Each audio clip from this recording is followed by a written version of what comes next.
Hello world, and welcome back to another exciting episode of the Advanced Wars by Web Grand Strategy Cast. So thanks for joining us again, and if you've seen the last episode, like the last episode, this episode I will actually be casting the game off of the replay due to, unfortunately, some footage getting eaten up and destroyed and becoming unusable for all kinds of video editing technical YouTuber reasons. So to make up for it, not only are we going to be casting off of the replay for this episode, but we are going to be casting not one, not two, but actually 3 days of gameplay. So we'll be covering my turns on day 40, 41, and 42, which is excellent because within these 3 days, I have a lot of plans that unfold, specifically within this time frame. So it actually kind of works out in the end. And without any further ado, let's get into our episode. So we are going to be covering my turns on day 40, 41, and 42. But first, an exciting Wars World News update covering everything that's happened since our last episode. So you remember our last episode ended off at the end of my turn on day 39, which is exactly what we are looking at here. Here's exactly how the maps work. And of course, we are going to be following off immediately where the last episode left off, starting with Cobalt Ice's turn on day 39. So you can see here immediately, Cobalt Ice has made significant progress in retaking the island. He's got that wall of 3 battleships and another battleship up in the north, but he's really starting to just simply overwhelm Red Fire. Red Fire has a lot of supreme firepower, but he's just not able to take out enough targets at a time, and of course Cobalt makes another infantry on the peninsula. He's simply going to overwhelm Red. See, over in the east, he's beginning to build up some troops, really with a focus on infantry, which is good because infantry's cheap, and it will give him a lot of units with which to threaten weak points or just overwhelm the enemy here. And that's going to take us into Blue's turn on day 40. So Blue here, his battleships fire, doing a bit of damage there. And he's shuffling around his line a little bit threatening, but not too much there. He really just takes 2 shots with his battleships. And then so Red Fire's going to take his turn, take the shots off, and you see 4 battleships firing, but not enough damage gets done. Okay, he's able to build an infantry on that factory there, but when you're surrounded by 2 medium tanks, and by the way, I am backing up Cobalt with my battleship on the other side of the peninsula there, it finally looks like Red is starting to lose his grasp on the peninsula, and Cobalt might be about to take over. Now, Cobalt has served me very well in kind of being a middleman between the two of us and taking all of Red's fire so that I don't have to. But the flip side of that is, if Cobalt's actually able to make a comeback and build up again, then I will have not 1, but 2 threatening enemies on my border. And at that point, as much as I would have to hate to break my truces with either Blue or Cobalt, there's not too much way for me to really engage with Red here, so I'm kind of in a bad spot where I can't expand much more, and I'm starting to get surrounded on multiple fronts, which could be a serious threat to me. And of course, this is going to take us to my turn on day 40. So as you can see, starting off over here, I'm focusing on my fleet in the southeast. I get my repairs in first, and I move my subs into position. Now you can see clearly that Red sub has gone off somewhere and submerged itself, so I don't know where he is, but it is a submarine with only 1 health remaining. It's got a limited amount of fuel, of course. It's submerged, so it's going to be burning through fuel, and I have him more or less cut off from the only port he really has access to. You can see here I have moved my subs into position, both of which are submerged. I was indeed able to get a repair in on this submarine, which also refueled it. So this submarine is no longer going to sink, and you can see I've set up a blockade around this port. So that sub cannot get in for repairs or refuels, and although I do have 2 submarines right here, and cruisers are excellent against submarines, his only real option, he's probably not even going to see either of these subs. His only real option, though, is to try to move out and then get trapped on my units. He could try to come around this way, but I don't think he's going to do that. I don't think he realizes that I have these subs here, really. He doesn't know exactly where they are, at least one of them. So I'm hoping that I can trap yet another ship out of him by moving into blocking positions like this. And there we go. My cruisers are steaming along. I do know that he has the submarine out here somewhere, and I did lose a cruiser earlier, so now I'm steaming 2 of them out as fast as I can to join the fleet, find the sub, and then move on. You can see I'm moving my black boat out as well, and my submarine comes along, developing him out a little bit, and I'm just going to keep running him back and forth to confuse blue, confuse cobalt, confuse red, confuse anyone I can, really. It costs me nothing. It takes up 0 population cap, and by moving this sub back and forth and submerging it and whatnot, like so, I'm hoping to intimidate my opponents a bit, confuse them, and make them think I have a lot more subs than I really do. And again, moving this infantry back and forth just to make sure that no one can actually capture this port from me. And I'm just trying to solidify my front lines bit by bit. Every bit of repair counts. Every unit on the line counts.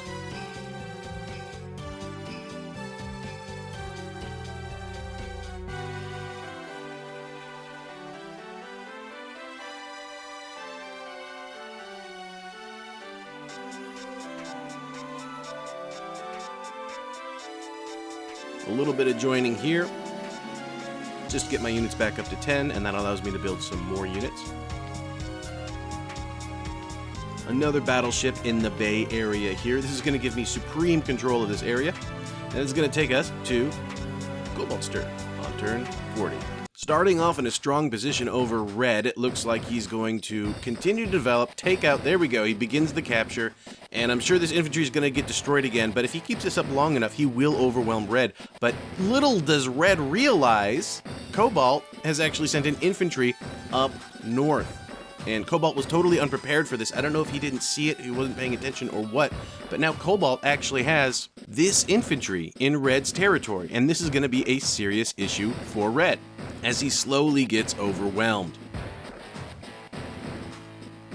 Continuing on with the infantry, sheer numbers of infantry, sheer masses of infantry are actually going to pose a serious threat, not just to red in enabling Cobalt to take back his peninsula, but he will start bearing down on blue and I, and this could become a serious threat, especially since Cobalt is playing as Sammy. That's his specialty.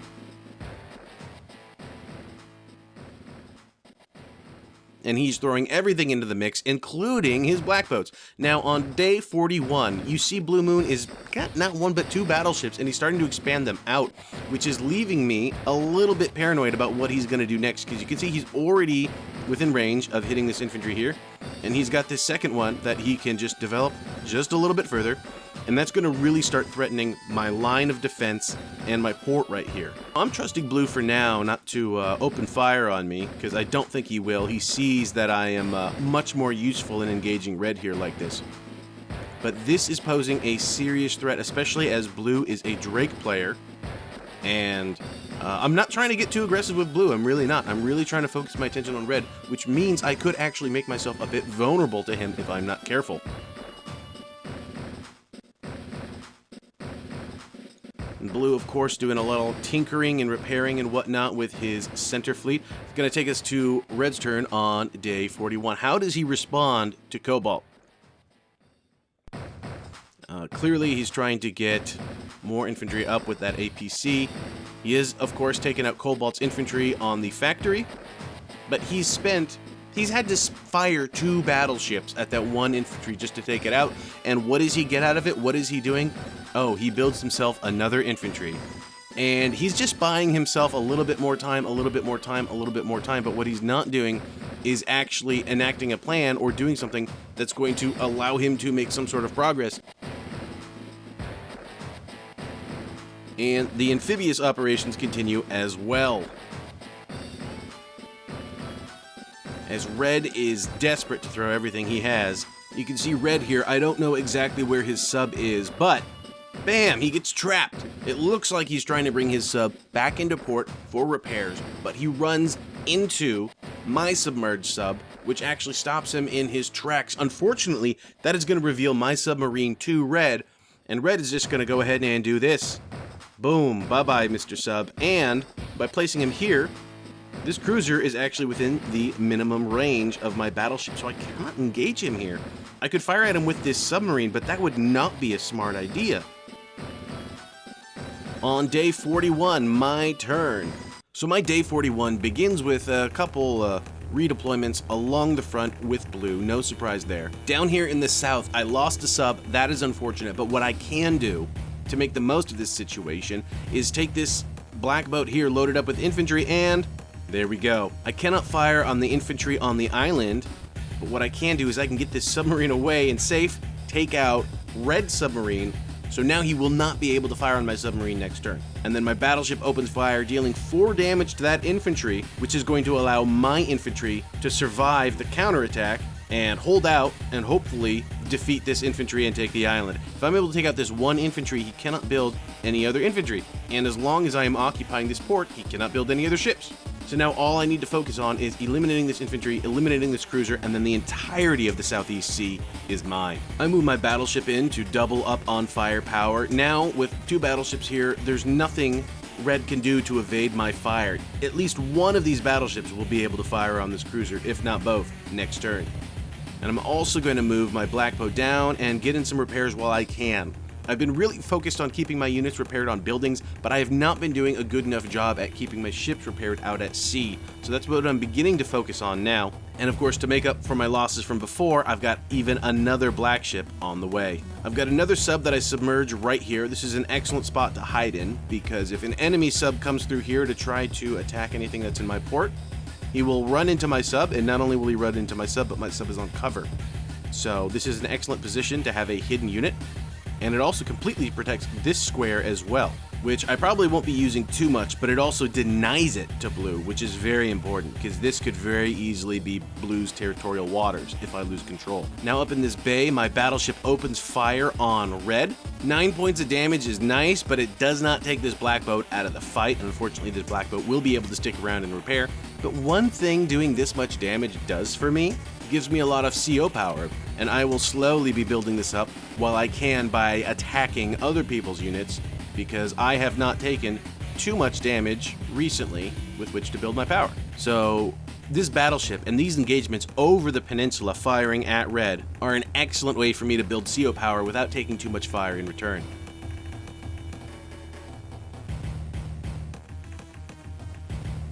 And again, moving my sub back and forth to try to confuse my opponents. Keep my mechs on the line, repairing there so that they can get back up to the front once they're full.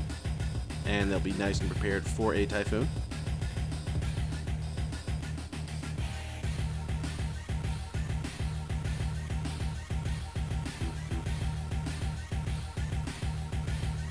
Now, I see with blue encroaching, I actually pull this cruiser back for defense, and that's going to take us to Cobalt's turn on day 41.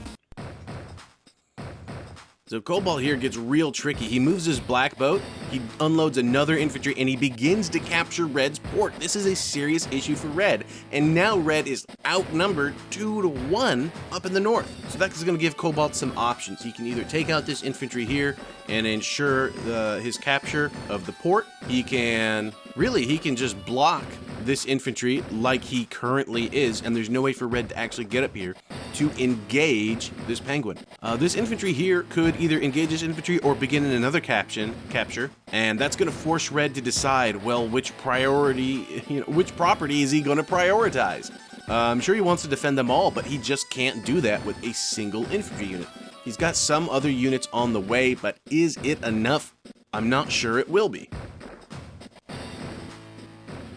Once again, this back and forth, Cobalt takes out the infantry, he begins to capture, but we'll see what Red does next turn.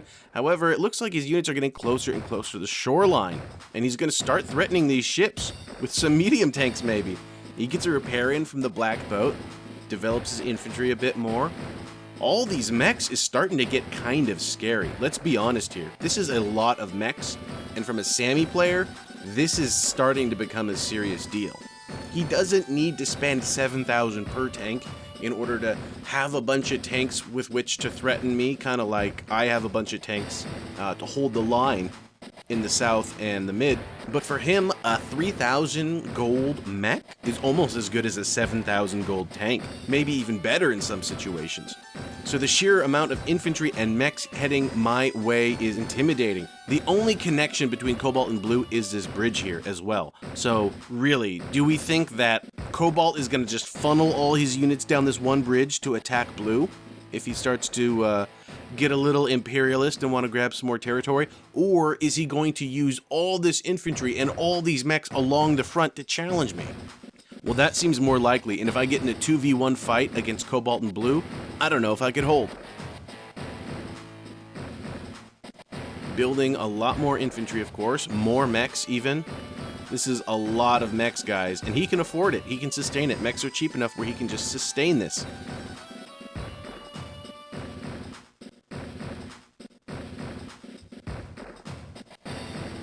And that's going to take us to Blue Moon's turn on day 42. Alright, Blue and I are engaging in this little dance where we just try to dissuade each other from attacking. It seems to be working so far, as Blue's mostly focusing on his fleet here. Although these battleships, you see where they're at now? They are one tile away from targeting my port. And he is setting up to effectively blockade this entire bay. Now, it's a good thing I have expanded to the south, and it's very important that this operation runs successfully so I actually capture this port. That will go a long way to negating any potential blockade here. But Blue Moon is a Drake player. He's got 2 ships threatening my lines, threatening my bay, threatening my lines of, threatening really my only way out of this bay. And it's something that I am starting to get very wary of.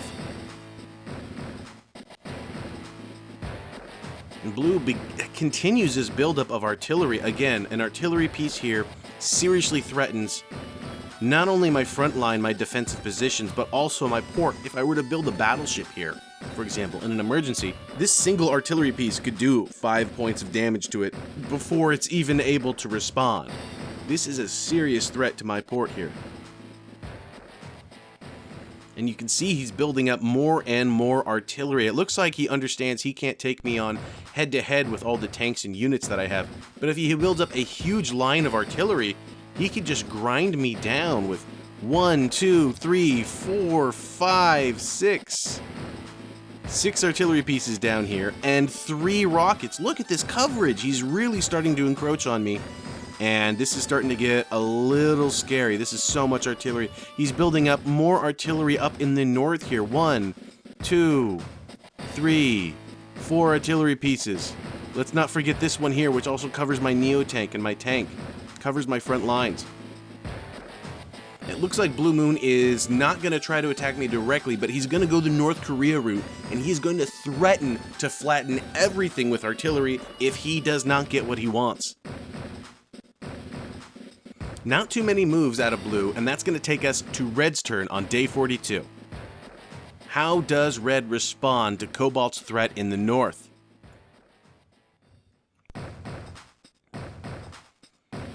So it looks like he's going to allow Cobalt to capture that port. He didn't really have an option, and he's going to try to methodically and slowly make his way up there. Again, Red has to waste 2 battleships firing on a single infantry unit just to clear Cobalt's infantry. Meanwhile, Cobalt is still making progress elsewhere. So here we are, my turn on day 42. Down here, Red Fire is probably getting pretty desperate. I fired on him with my infantry. That did a significant chunk of damage. And he's going to move his cruiser, take his shot at my black boat. I actually did not know that cruisers could fire on black boats, but he did. He does 4 points of damage, which is significant, but it's not going to save the situation. Not with these battleships and a submarine here. This island is mine. And turn 42 may just end up being the thing that delivers me a successful capture of this island down in the southeast. So I am excited for that. To start things off, my battleship opens fire, takes out the infantry, so finally the island is cleared and I can begin to capture with my infantry. With 7 HP, it's going to take me several turns to do that. We'll see just how that goes. My second battleship opens up, deals a nice 5 points of damage despite being damaged itself, and I begin the capture of the port. Now I can move this black boat up and begin to repair up this fleet. Fortunately, just one cruiser at half health down in the south is not too much of a threat to me. Now I move my 10 HP sub back, take the shot. It's not enough to take out the cruiser. Subs are not very good against cruisers. And you can see even a 3 HP cruiser is still able to do 2 points of damage to my sub. So cruisers, you know, they hurt. Even on the counter attack after you get your damage in first, they hurt. Finally, I've got all my mechs back up to 10 HP. And I can move my fleet out in the center here and begin to really consolidate along Cobalt's shoreline to engage red. Despite Cobalt kind of becoming a bit of a threat to me, honestly, I'm still focusing on fighting off red, and I want Cobalt on my side. I want him to be happy with me, not give him any reason to turn on me.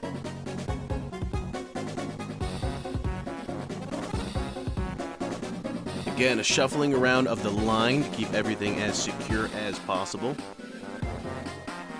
Building another medium tank to build up my line there. And that's going to end my turn on day 42, taking us into Cobalt's turn. With my fleet rebuilt and my capture of the Southeast Islands virtually guaranteed, I would call this operation a success down here, as well as a build-up of battleships and larger units like even a Neo tank up in the north. That's going to put me in an ideal position to not only continue to engage with red and take his land from him, and having so many battleships in such critical positions up here really does give me a huge amount of leverage. Not just when engaging with red, but also over Cobalt and over blue. They're going to be much less likely to be willing to try anything if they see I have several battleships and, you know, an unknown number of submarines in this area. And this is going to leave us off in a perfect place. So that's going to wrap it up for days 40, 41, and 42. Thank you so much for joining us again. I do hope you enjoyed it. And if you did, maybe consider hitting that subscribe button so you can see a little bit more of us. Leave a like and a comment, blah, blah, blah. You know the drill, but it really does help me out. And I always love interacting with my audience, and I appreciate the feedback. And if you enjoyed this sort of thing, well then I have a feeling you might enjoy the rest of my videos. So check these out, including my entire Advanced Wars by Web playlist. Alrighty, thank you so much for joining us, and I'll see you in the next one.